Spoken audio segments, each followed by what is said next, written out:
Let me now open this up to my panel who joins me this evening. Shaina NC of the BJP, John Brittas of the CPIM, Dolly Sharma of the Congress Party, and Mr. Raj Gopalan, who's a senior journalist, are all with me this evening on this panel. Let me begin with the Bharatiya Janata Party. Shaina NC, do you think that the Prime Minister, by saying what he did in BJP parliamentary meet, has given enough ammunition to the opposition party for saying what they are doing now?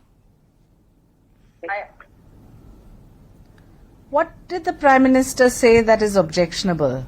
I mean, please understand that at a time when the Prime Minister and the Home Minister have said time and again that we should be discussing in Parliament and not stalling Parliament. This is a matter which every Indian needs to come on the same page, and the cause is much bigger than personal politics. Those who are stalling Parliament and only interested in a war of words, I think it's unfortunate.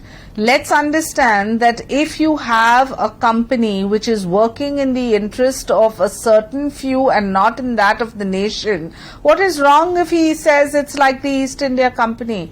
I want to ask, when our Honorable Prime Minister says that, you know, Sakti aur Shakti ke saath hame muntod jawab dena chahiye. When our Home Minister says that he is willing to reply on all accounts of Manipur, whether it is the 50,000 people who have been evacuated or the AIIMS doctors that are present from Guwahati and Shillong, or the Assam Rifles that are working on ground, or the fact that out of the 4,617 schools, only 90 schools are not functional. We have to stand united as a country and make a comprehensive statement, yes, but when you are in Parliament, not when you're just doing this drama, theatrics and optics. That doesn't work. That is your own kind of hidden agenda, which is negative in nature. And do understand that in the Parliament monsoon session, you are wasting taxpayers' money. For every 1 hour not spent is a 1.5 crores. But Shaina, tell me, how is only the opposition responsible for that stalemate? Don't you think that even the government is hell-bent on having the discussion under a said rule, while the opposition is demanding otherwise, that you have to have it in under 267? Do you think that stalling exercise is true for both the BJP and also the opposition together? And in this case, the people who are suffering are the Manipuris.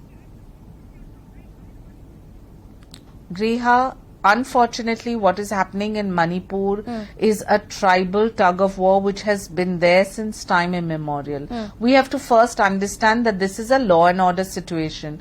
To contain it, we need to be united. Where does the opposition show a sense of responsibility? If you leave out the politics and talk about the issue in Parliament, you have a Home Minister who has been on ground from May 3rd, has been accountable on all fronts, and has asked for the opposition to know the truth. A lot of the facts which could not be displayed in the public domain due to the Supreme Court guidelines and to the harsh realities of what was happening. This is the time where in the temple of democracy there must be debate.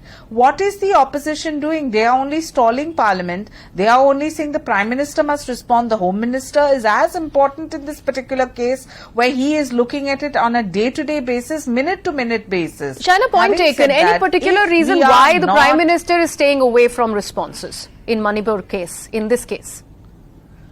The Prime Minister will respond, but let Parliament function. You can't have these daggers drawn and say that, oh, he is the only one who has to reply. There are thousands of administrative forces that are working along with our armed forces to restore, normalcy in Manipur. It's not one person.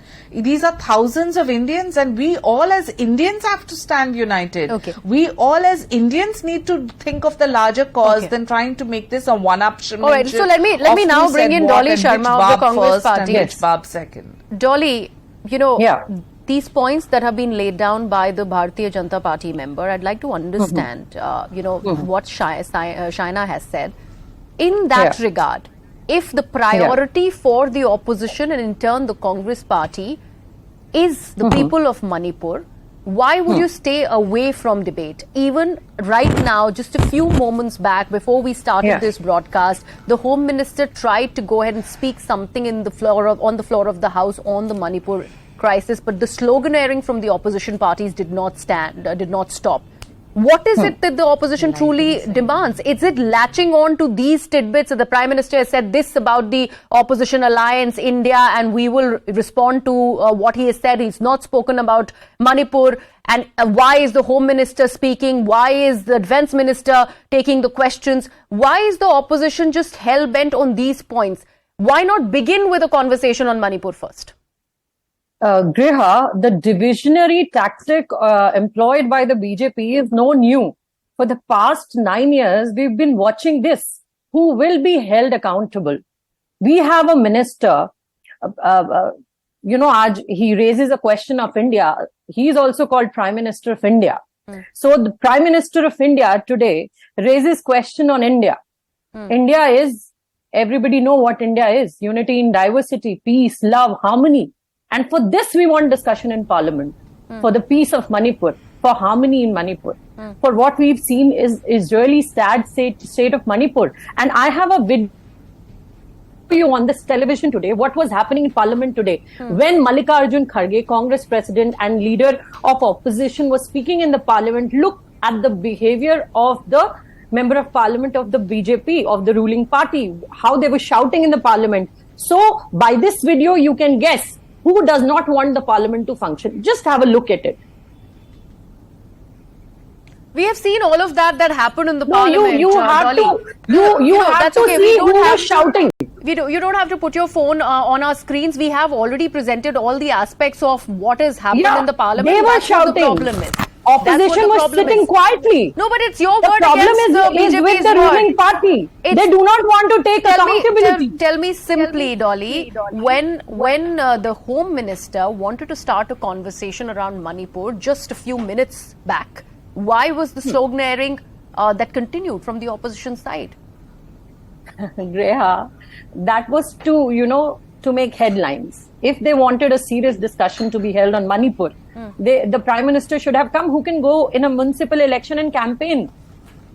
Manipur is a serious issue. It's a no normal situation. People are killed. Brutally they are killed. Women are being raped. This is not a normal situation in India. 60,000 people are not living in their own houses. They are living in camps. Okay. Let me actually bring in John Brittas first. John, do you think that was only to make headlines, that the Home Minister started to speak, did not complete the point that he was making, but although the opposition and their sloganeering also are to blame for that to have happened, is there ample ground that you are also giving for the debate to continue around Manipur? That's also should be the question that you guys need to address. Yeah, I will come to that. Before that, let me just respond to the very philosophical statement made by the BJP spokesperson. As though India had democracy only from 2040. She should actually look into the statements made by her own leaders, who said that disruption is a mode of parliamentary activity. I don't want to name the person. And all of a sudden, BJP has found virtue in having a very peaceful functioning of the parliament. She should understand that the only demand which has been put across by the opposition is that let the Honorable Prime Minister come to the Parliament and make a statement on money.